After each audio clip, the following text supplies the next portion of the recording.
성도들께서 최근에 매일 성경 읽기를 하면서 지난 주간에는 사도행전을 열심히 읽으셨을 줄 알아서 오늘 본문도 사도행전을 본문으로 잡으면서 제목도 사도행전 이렇게 하면서 말씀을 드리도록 합니다. 세상에는 여러 종교들이 있습니다. 우리가 갖고 있는 기독교, 불교, 힌두교, 이슬람교 여러 종교들이 있고, 그런 종교들의 분포를 보면서 세계 최대 종교는 무엇일까 이렇게 하면은 역시 기독교가 세계 최대 종교입니다. 세계 인구는 대략 한 70억 정도 있고, 그 70억 가운데서 약 한 22억 내지 23억 명 정도가 기독교인이다 이렇게 보면서, 그렇게 본다 그럴 때 전 세계 인구의 약 한 30% 정도가 기독교인이다 이렇게 봅니다. 우리나라만 해도 20%의 기독교인을 가지고 있죠. 그리고 미국은 한 70% 정도의 기독교인을 갖고 있고, 또 유럽은 또 그 정도의 기독교인을 갖고 있으면서 역시 기독교는 세계 최대 종교로 그렇게 자리 잡고 있습니다. 사실은 기독교를 굳이 종교로 분류하는 데에는 사실 그것은 맞지 않는다고 봅니다. 기독교는 종교라기보다는 삶이고 또 삶 그 자체고, 그리고 또 삶의 전부고, 그것이 기독교다 이렇게 보는 거죠. 왜 그런가 하면은 우리가 하나님을 섬기는 것이 이게 종교일까? 그게 아니잖아요. 하나님을 섬기는 것이 이게 마땅한 거잖아요. 마치 부모를 공경하고 부모에게 효도하는 것이 인간에게 마땅하듯이 하나님을 알고 하나님을 섬기는 것은 이것은 종교를 뛰어넘어서 인간이 마땅히 걸어가야 할 길이고 삶의 전부다 이렇게 보는 겁니다. 그러나 어쨌든 종교로 분류한다 그럴 때 기독교는 역시 세계 최대 종교인 것은 맞는 겁니다. 그러면은 이렇게 기독교가 최대 종교가 된 이유가 뭘까라는 것을 놓고 볼 때 대략 그 이유는 세 가지 정도가 있다 이렇게 봅니다. 첫 번째는 기독교는 진리이기 때문에 그렇습니다. 진리이기 때문에. 하나님이 살아계신 것 진리잖아요. 하나님은 자체가 진리고, 하나님께서 말씀으로 천하 만물을 창조하셨다 진리잖아요. 우리가 죄 가운데 빠졌는데 죽을 수밖에 없는 그런 인생이 되었다. 그러나 하나님께서 그런 인생들을 건지시고자 예수 그리스도를 이 땅에 보내셨다. 진리잖아요. 예수님께서 길이요 진리요 생명 되어서 나로 말미암지 않고는 아버지께로 올 자가 없다고 그렇게 말씀하셨잖아요. 그리고 우리는 예수님을 믿어서 예수님께서 그렇게 십자가에서 죽으신 것이 내 허물과 모든 인류의 허물과 죄를 담당하시고 죽으신 사건임을 우리는 그렇게 믿고, 진리잖아요. 그리고 예수님께서 죽은 자 가운데 사흘 만에 부활하신 것 진리잖아요. 하나님 보좌 우편에 앉아 계시다가 다시 세상에 재림하시면서 세상을 심판하실 것이라고 하는 것을 우리 믿잖아요. 진리잖아요. 그리고 우리는 천국이 있다고 하는 것을 믿고 지옥이 있다는 것을 믿고 하나님의 심판이 있다는 것도 다 믿습니다. 다 진리잖아요. 하나님의 진리고 예수 그리스도 자체가 진리고 그 말씀이 진리고 창조하셨다는 그 사실이 진리고, 예수님께서 우리의 허물과 죄를 용서하시고 정리하기 위해서 십자가에서 우리를 위해서 죽으시고 부활하셨다는 그 사실도 진리잖아요. 그래서 기독교는 진리이기 때문에 세계 최대의 종교가 된 겁니다. 세상에는 많은 성인 군자들이 있고 다 그렇지만은 내가 진리다라고 말하는 사람은 아무도 없습니다. 그리고 내가 말한 것이 진리다라고 말하는 사람은 아무도 없습니다. 예수님은 당신 자신을 가르쳐서 진리라고 말씀하셨을 뿐만 아니라 거기다가 더해서 나는 생명이다, 곧 길이다, 나로 말미암지 않고는 아버지께로 갈 자가 없다고 말씀하시면서 천국 가는 길, 죄산 받는 길, 거듭나는 길, 하나님의 자녀되는 길을 예수님께서 그렇게 열어 놓으신 겁니다. 그러면서 우리는 그 예수님 자체가 진리요, 예수님의 십자가 사건이 진리고 예수를 믿어서 구원받는다고 하는 것을 진리라고 우리는 다 그렇게 믿고 있습니다. 그래서 기독교는 진리이기 때문에 세계 최대 종교가 된 거예요. 여러분, 진리라고 할 때 진리에 반대된 말은 거짓이라고 볼 수 있죠.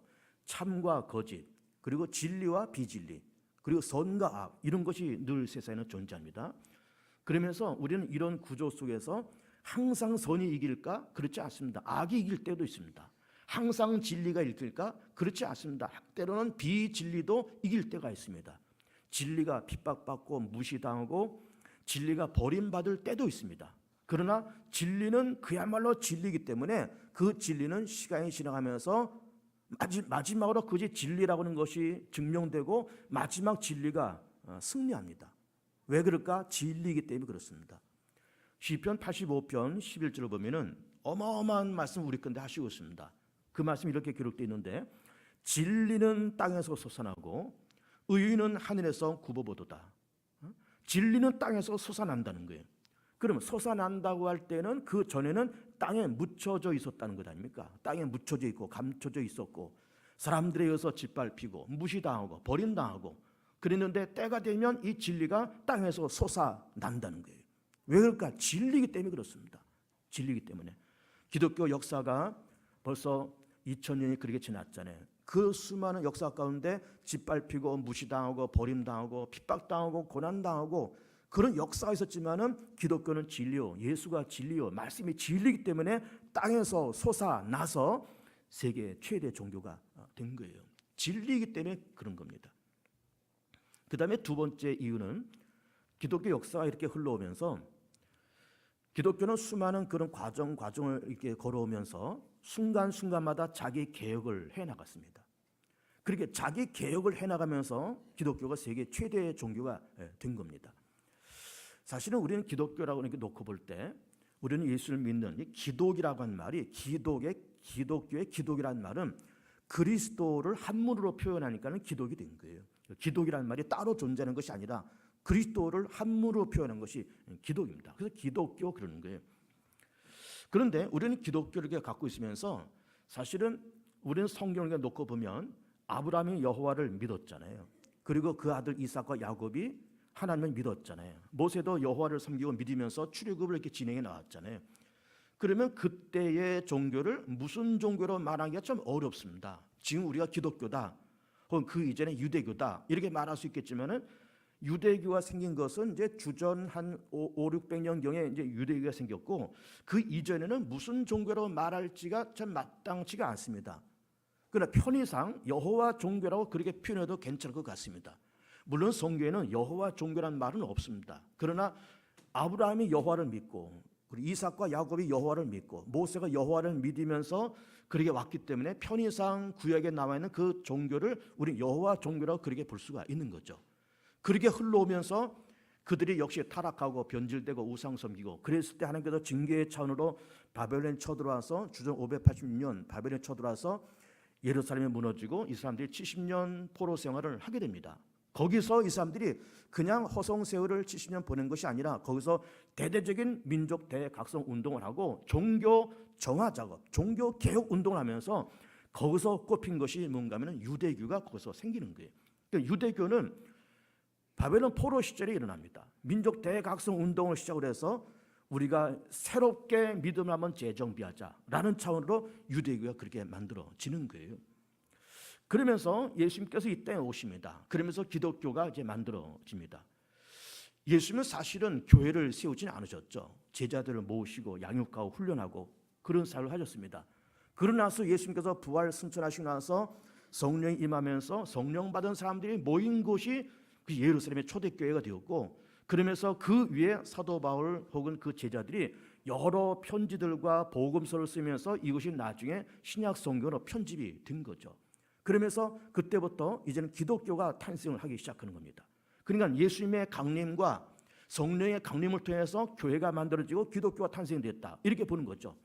그러면서 시간 지나가면서 313년에 기독교가 공인되고 1517년도에 종교 개혁을 일으키면서 교회가 또 한 번 개혁 작업을 해나가는 거예요. 그러면서 이 기독교 역사는 여호와 종교에서 유대교로, 유대교에서 기독교로, 기독교가 공인되고 또 1500년대에 종교 개혁을 일으키면서 교회는 끊임없이 개혁 작업을 해나가면서 그러면서 구태의연한 교회가 아닌 구태의연한 그런 기독교가 아닌 새롭게 거듭나고 자기 허물을 벗고 새롭게 개혁 작업을 해나가면서 교회는 그리고 기독교는 지금 세계에서 최대 종교가 될 수 있었다라고 하는 겁니다.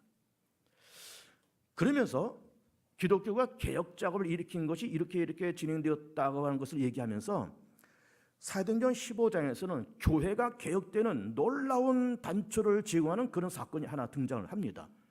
사실은 기독교는 예루살렘 울타리 안에 이렇게 옹기종기 모여 있었던 그런 종교예요. 그리고 교회들도 예루살렘의 초대교회를 중심으로 해서 옹기종기 유대인들만 모여 있었던 그런 교회고 그런 기독교였습니다. 그런데 이 문을 활짝 열어서 빗장을 풀고 담을 헐고 이걸 활짝 열어서 기독교가 유대인들만의 종교가 아닌, 예루살렘에 국한된 그런 종교가 아닌 글로벌한 세계적인 종교가 될 수 있었던 그 결정적인 그 단초가 사도행전 15장에 나옵니다. 그 사도행전 15장을 보면은 이런 사건이 나와요. 이제 성령 받은 제자들이, 사도 바울과 예수님의 제자들, 이런 사람들이 성령 받고 나가면서 복음을 전합니다. 그런데 유대인들에게만 복음을 전하는 것이 아니라 그야말로 땅 끝까지 가서 복음을 전하는 거예요.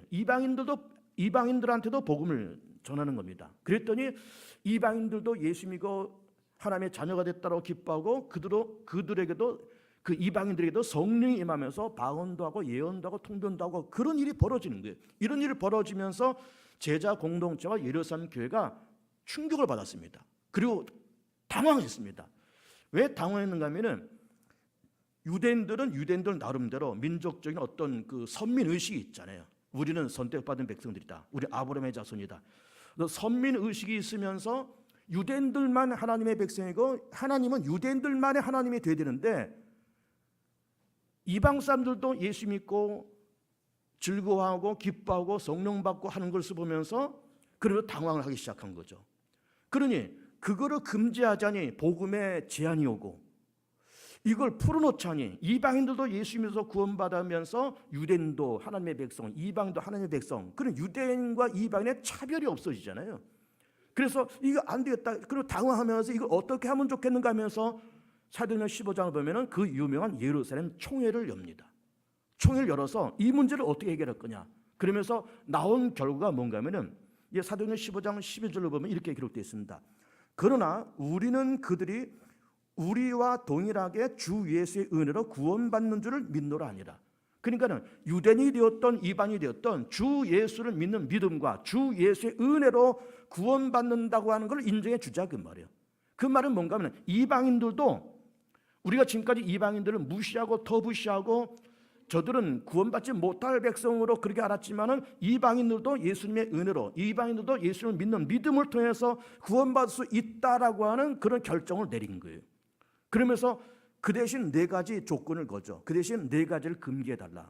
그것이 뭔가 하면은 우상의 제물을 먹지 말고, 피 먹지 말고, 목매어 준 것 먹지 말고, 그리고 음행을 삼가해라. 이 4가지만 삼가해 주면은 그것이 이방인이 되었던 유대인이 되었던 예수 그리스도를 믿는 그 믿음을 통해서 은혜로 구원받는 것에 대해서는 우리가 제한을 갖지 말자. 이런 결정을 사도행전 15장에서 그렇게 내린 겁니다. 이것이 기독교가 이렇게 예루살렘에 머물러 있던 이 기독교가, 이스라엘 땅에 머물러 있던 기독교가 이 빗장을 풀고 글로벌한 종교로 이게 확산되는데 결정적인 그런 계기가 된 것이 사도행전 15장에 나오는 그 예루살렘 총회였던 거예요. 그러면서 흘러가면서 313년에 기독교가 정식 종교로 공인되고, 그리고 1517년도에 또다시 개혁을 하면서 그때부터 개신교가 만들어진 겁니다. 우리는 개신교 교인들이잖아요.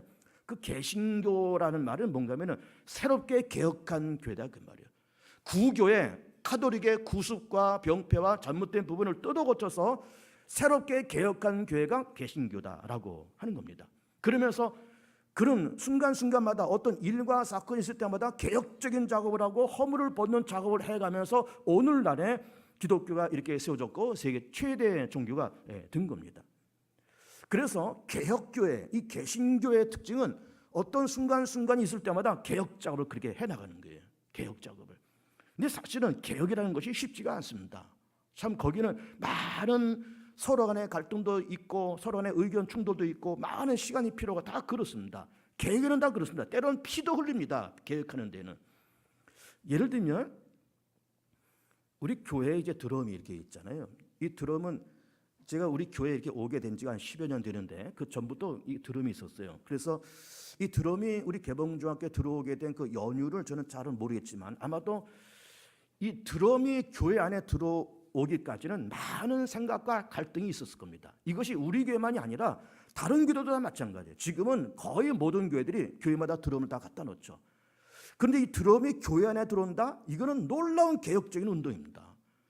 교회는 신성한 곳이 하나님 앞에 예배드리는 곳인데 좀 속된 말로 딴따라들이 갖고 노는 이런 악기를 신성한 교회에다 그 악기를 갖다 놓느냐? 이것 때문에 이 원로급 되는 사람들이, 그리고 이 좀 그 보수적인 생각을 갖고 있는 사람들이 드럼의 교회에 들어온 것을 굉장히 반대했습니다. 아마 우리 교회도 그런 진동이 있었을 줄 알아요. 그런데 어쨌든 그런 과정을 거쳐서 드럼이 이렇게 들어오는 겁니다. 우리 교회제 스크린 이 앞에 붙였지만은 이 신성한 교회 앞에 하나의 오락 도구와 같은 이런 스크린이 강단 전면에, 그것도 작은 것이 아니고 그 커다란 화면에 이게 붙는다. 이건 보통 이게 결단이 아닌 겁니다. 아마도 다른 교회들도 우후죽순 이렇게 스크린을 붙이다 보니까 우리도 이제 몇 년 전에 이걸 붙였지만은 아마 이 대형 스크린을 제일 처음에 교회에다가 갖다 설치한 그 교회는 처음에는 굉장히 그렇게 혼란과 갈등이 있었을 거예요. 우리는 여러 교회들이 다 했으니까 우리도 하자 해서 편안하게 이렇게 진행해서 여기까지 왔지만 처음에 시도한 교회는 굉장히 어려움이 있었을 거예요. 어떻게 하나님 앞에 예배드리는 거룩한 제단에다가 십자가를 뭐 위에다 놓고, 어떤 교회는 스크린을 가운데 놓고 십자가를 또 옆에 놓은 교회들이 있고, 어떻게 하나님 그 예수님의 거룩한 십자가를 교회 측면에 놓고 가운데는 스크린을 놓느냐, 그러면서 여러 반대들이 많이 있는 그 진통을 거쳐서 이렇게 지금 온 겁니다. 요즘 복음 찬송도 자유롭게 부르잖아요. 뭐 주일 낮 예배도 박수 치면서 찬송하고, 이 교회에서 박수 치면서 찬송한다, 교회에서 복음 찬송 CCM을 한다, 이거는 상상도 못했던 일입니다. 그래 요즘은 다 CCM도 막 즐겁게 부르고 박수 치면서 즐겁게 부르고 다 그렇게 합니다. 그렇게 오기까지 많은 시간이 걸렸어요. 그래 개신교는 어쨌든 그 문화의 옷을 입으면서 변화하면서 지금까지 온 겁니다. 물론 본질은 변화되면 안 됩니다. 하나님이 살아계시다, 하나님이 유일하신다, 이런 본질은 변화되면 안 됩니다. 예수님만이 우리의 유일한 구세주요, 예수님이 나와 온 인류의 허물과 죄를 위해서 십자가에 죽으셨다고 하는 것, 그리고 예수님을 통하지 아니하고는 구원받을 자가 구원을 얻을 그 다른 이름이 없다고 하는 이 복음의 본질적인 것은 우리는 바꿔서는 안 됩니다. 양보해서도 안 되고 타협할 수도 없는 겁니다. 그러나 그 본질적인 것은 놔두고 나머지 좀 비본질적인 것과 그리고 그다지 중요하지 않은 그 언저리에 있는 것은 우리가 바꿔도 괜찮습니다. 스크린 붙여도 괜찮습니다. 드럼 갖다 놔도 괜찮습니다. 교회에서 뭐 색소폰을 분다 뭐 한다 괜찮습니다. 교회에서 복음 찬송 부르고 박수 치며 찬송하고 괜찮습니다. 다 괜찮습니다. 복음의 본질만 변화시키지 않는다 그러면은 다른 것은 우리가 다 변화가 가능한 것이 이 개신교의 특징이고, 교회는, 기독교는 그렇게 해서 문화와 시대에 따라서 끊임없이 자기 개혁을 해가면서 지금 세계 최대 종교가 그렇게 된 거예요. 그 다음에 세 번째로는, 그리고 기독교가 세계 최대 종교가 된 그 세 번째 이유는, 교회를 위해서, 오늘날의 기독교를 위해서 많은 사람들이 있었지만 소수의 사람들이 기독교를 위해서 눈물 뿌리고 헌신한 그 흔적과 그 순교와 그 땀과 고생을 통해서 오늘의 기독교가 이렇게 만들어진 겁니다. 많은 사람에 의해서 그렇게 된 것이 아니에요. 소수의 사람들이, 깨어있는 소수의 사람들이 이 당시 이 시점에서 이런 상황에서 우리가 어떻게 교회를 만들어갈 것인가, 어떻게 기독교를 만들어갈 것인가, 어떻게 예수를 전할 것인가 라고 하면서 소수의 사람들이 목숨 걸고 복음을 전하고, 목숨 걸고 기독교를 수호하고, 목숨 걸고 성경을 편찬하고 하는 그런 작업을 통해서 오늘의 기독교가 그렇게 만들어진 겁니다. 소수의 사람들이 있었습니다. 여러분, 사실은 세상에는 사람들이 참 많습니다. 말씀드린 것처럼 세상에는 70억의 인구가 있고 우리나라만 해도 5천만의 국민이 있고, 사람들은 어디 가나 다 많습니다. 사람들 어디 가나 많습니다. 그러나 그는 허다한 사람들에 의해서 세상의 역사가 만들어진 것이 아니라, 세상은 깨어있고 시대를 읽을 줄 알고 방향을 볼 줄 아는 그런 소수의 사람들에 의해서 역사는 만들어지고, 그 소수의 사람들에 의해서 기독교는 보존되고 지금까지 이렇게 확장되고 성장해 온 겁니다. 여러분 보세요. 이스라엘 민족이 이렇게 만들어졌잖아요. 그 이스라엘 민족은 누구로부터 시작되는가 하면 아브라함이라는 한 사람을 통해서 이스라엘 민족이 만들어졌습니다. 여러 사람들에서 만들어진 것이 아니에요. 아브라함과 그의 아들 이삭과 그의 아들 야곱과 그 12아들, 이 사람들을 중심으로 해서 이스라엘 민족이 만들어진 거예요. 여러분, 출애굽할 때 60만 명이 떠났습니다. 참 안타까운 것은 60만 명이 전부 다 가나안 땅에 들어갔을까요? 그렇지 않습니다. 그리고 그렇게 출애굽하면서 가나안 땅에 들어가자라고 그렇게 부르짖었던 사람들은 그 60만 명 가운데 딱 세 사람밖에 없었어요. 놀라운 얘기 아닙니까? 모세와 여호수아와 갈렙, 딱 세 사람만 애굽을 떠나야 된다, 가나안 땅으로 가야 된다 그렇게 말하지, 나머지 사람들은 가도 그만 안 가도 그만. 가면 더 귀찮고 애굽에 있으면 어쨌든 종살이를 할지라도 밥은 먹을 수 있는데 그런 생각하면서 조금만 힘들면 불평하고 엄마하고 애굽으로 돌아가자 그러고 이리 쑥덕거리고 저리 쑥덕거리면서 그렇게 60만 명들이 다 그렇게 살았어요.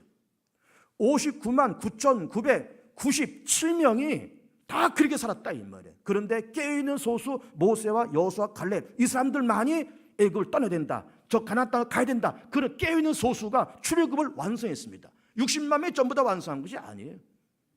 종교개혁도 마찬가지입니다. 종교개혁도 어중이 떠중이해서 종교개혁이 이루어진 것이 아니라 마틴 루터, 칼빈, 지빙글리 이런 사람들 깨어있는 그 사람들이 그 카톨릭의 부패와 병폐를 바라보면서 이거를 바꿔야 된다는 생각과 의지를 가지고 종교개혁을 일으킨 겁니다. 놀라운 얘기입니다. 오늘 성경 본문은 사실은 사도행전 20장을 읽었습니다. 사도행전 20장 말씀과 제가 드리고 있는 이 기독교가 전 세계 교회가 됐다는 이유가 이게 뭐가 연결될까 좀 여러 궁금하게 생각하실 겁니다. 세 번째를 말씀드리기 위해서 이 본문을 선택한 거예요. 기독교는 기독교 아니라 다른 모든 것들도 허다한 사람들에서 만들어진 것이 아니라 목숨 걸고 그 일에 매달리고 정말로 깨어있는 소수에 의해서 기독교가 만들어지고 세계 역사가 만들어진다고 하는 결정적인 그런 사건을 말씀하시고 있는 것이 사도행전 20장 이 사건인 겁니다. 이 사건을 보면은 이렇게 되어 있습니다. 사도 바울이 다메섹 가다 예수 만나고 나서 그러면서 안수받아서 안디옥교에서 선교사로 파송됩니다. 그러면서 사도행전과 여러 서신서를 종합해 보면은 사도 바울의 동선을 구할 수가 있습니다. 사도 바울이 어떻게 움직였는가? 그 동선을 이렇게 보면은 세 가지의 원이 나오는 것을 볼 수가 있어요. 한 바퀴, 두 바퀴, 세 바퀴 원이 나와요. 첫 번째 원을 우리는 편의상 바울의 제1차 전도 여행이라고 그렇게 말을 하는 것이고 두 번째 원을 2차 전도 여행, 세 번째 원을 3차 전도 여행을 그렇게 얘기하는 것이고 4차 전도 여행은 예루살렘에서 배를 타고 지중해를 건너서 로마까지 가는 그 여정을 이제 4차 전도 여행 그렇게 얘기를 합니다. 그러면서 바울이 다메섹에서 예수님 만나고 나서 로마에서 순교할 때까지 얼마의 시간이 걸렸는지는 알 수가 없습니다. 적어도 수십 년의 시간이 걸렸다고 하는 것은 맞는 얘기예요. 적어도 30년 혹은 40년 혹은 50년 그 정도의 시간이 걸렸다고 그렇게 보는 겁니다. 그런데 지금 우리가 지금 사도행전 20장을 보면은 이걸 언제 지금 사건인가 하면은 3차 전도여행을 마치고 예루살렘에 가는 도중에 지금 이 글을 쓰고 있는 겁니다. 자, 1차 전도여행 했습니다. 2차 끝났습니다. 3차를 끝나고 이제 마지막에 예루살렘에 들어가야 돼요. 예루살렘에 가야 되는데 예루살렘에는 바울을 죽이기까지는 먹지도 않고 마시지도 않겠다고 단식 투쟁하는 사람들이 40여 명이나 있었다고 말씀하고 있어요. 40여 명이나 바울을 죽이겠다고 유대인들이 그리고 이제 버티고 있습니다. 이거를 바울이 다 알고 있습니다. 모르는 바가 아니에요. 다 알고 있으면서 들어가면은 자기가 암살될 거를 느끼는 겁니다. 아는 겁니다. 그러면서 이제 뭐라고 얘기하는가 하면은 20장에 22절을 보면 보라 이제 나는 성령에 매여 예루살렘으로 가는데 거기서 무슨 일을 당할는지 알지 못하노라. 무슨 일을 당할는지 이게 뭘까요? 암살을 얘기하는 거예요. 내가 암살 당할지도 모르겠다 그 얘기를 하는 겁니다. 그러면서 23절에 오직 성령의 각성에서 내게 증언하여 결박과 환난이 나를 기다린다 하시니 여러 이야기를 들어보니까는 바울을 죽일 때까지 먹지도 않고 마시지도 않겠다고 단식 투쟁하는 사람이 40명이 있고 이 사람들은 목숨 걸고 바울을 죽이려고 지금 그렇게 기다리는 사람들 암살조가 조직되어 있다. 이게 암살조가 그 바울이 압니다. 그래서 무슨 일을 당하는지 알지 못하고 결박과 환난이 나를 기다린다 하시나 내가 이제 예루살렘에 들어가면 죽을 수도 있습니다. 사실은 바울이 죽을 수 있어요. 암살조가 기다리고 있으니까. 그런데 24절 말씀이 중요합니다. 내가 달려갈 길과 주 예수께 받은 사명 곧 하나님의 은혜의 복음을 증언하는 일을 마치려 하면은 나의 생명조차 조금 더 귀한 것으로 여기지 아니하노라. 그래서 암살조가 40여 명이나 자기를 기다리고 있고 예루살렘에 들어가면 자기가 암살될 것을 지금 내다보고 있지만 그럼에도 불구하고 이것이 예루살렘에 가서 복음을 전하고 선교 보고를 하는 것이 이게 나의 달려갈 길이요 이게 내 사명이라고 하면은 이게 사명이라 그러면은 내 생명조차도 조금도 나는 귀한 것을 여기지 아니하고 암살 징조가 있지만 나는 가겠다는 거예요. 그 고백인 겁니다. 암살하려고 40여 날 기다리고 있는데 그래 나는 가겠다는 거예요. 이게 내가 어차피 가야 할 길이고 죽을 수도 있는데 내가 가야 할 길이고 이게 내 사명이고 이렇게 해야만이 기독교가 세워진다라고 하면 내 생명 아깝지 않게 나는 가겠다는 거예요. 이런 바울 같은 목숨을 내걸고 기독교 복음을 전하고 지키려는 이런 소수의 사람들이 뭉쳐져서 기독교가 탄생되고 기독교가 지금까지 유지된 거예요. 여러분, 세상은 어중이 떠중이해서 세계의 역사는 만들어지지 않습니다. 여러분 예수님께서 3년 동안 공생하시면서 여러 가지 이적을 했습니다. 그 이적 가운데 가장 유명한 것이 오병이어 기적이잖아요. 물고기 2마리 떡 5개로 5천 명을 먹였다는 거예요. 근데 5천 명이라는 이 사람들이 결국은 시간 지나가면서 예수님께서 빌라도 법정에서 재판 받으실 때 죽여라 죽여라 못 박아라 소리를 지르는 사람들이, 이 사람들은 뭘까요? 이 사람들은 어중이 떠중이에요. 허다한 무리들입니다. 허다한 무리들. 세상은 허다한 무리에 의해서 바뀌지 않습니다. 허다한 무리에 의해서 역사가 만들어지지도 않습니다. 생각이 있고 깨어있고 무엇이 옳고 무엇이 진리며 무엇이 하나님께서 원하시는 것인가를 알고 깨닫고 그것을 위해서 목숨 걸고 달려가는 사람에 의해서 세상의 역사는 만들어진 것이지, 허다한 무리 어중이 떠중이 떡이나 얻어먹고 생선 몇 마리 얻어먹고 없으면 투덜투덜거리고 여기 가서 수군거리고 저기서 수군거리고 그러면서 이리 몰려다니고 저리 몰려다니는 그런 허다한 무리 어중이 떠중이에 의해서는 아무것도 일어나지 않습니다. 아무것도 이러지 않아요. 우리 개봉주한교회도 교회가 어떻게 되면은 안정되고 어떻게 되면은 교회가 성장되고 어떻게 되면 교회가 교회다운 역할을 감당할까 나오고 하는 것을 정말 모든 사심을 내려놓고 깊이 생각하고 그것을 위해서 목숨 걸고 달려가는 사람이 소수가 있으면은 우리 교회는 삽니다. 근데 대부분 어중에 떠중에 돼가지고 누가 뭐라 그러면 귀가 이만하죠. 쑥 쏠리고 누가 뭐라 하면 또 쑥 쏠리고 그냥 이런저런 가짜 뉴스나 만들어서 퍼뜨리고 그러면서 이리 쏠리고 저리 쏠리고 그런 허다한 무리가 있어가지고는 우리 개봉주한교회는 희망이 없습니다. 그런 사람만 있어가지고 희망이 없습니다.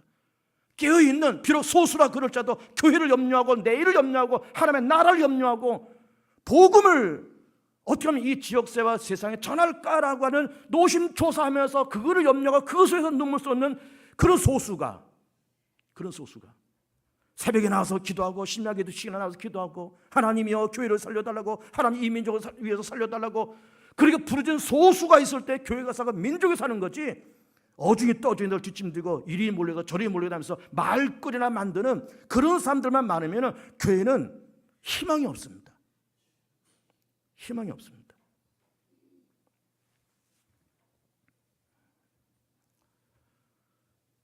우리는 세계 최대 종교라고 하는 기독교를 갖고 있습니다. 참 감사한 겁니다. 하나님이 살아계시고 그리스도께서 우리 주님 되셔서 이 땅에 오셨고 예수님의 그 십자가의 공로를 통해서 우리는 구원받은 사람들입니다.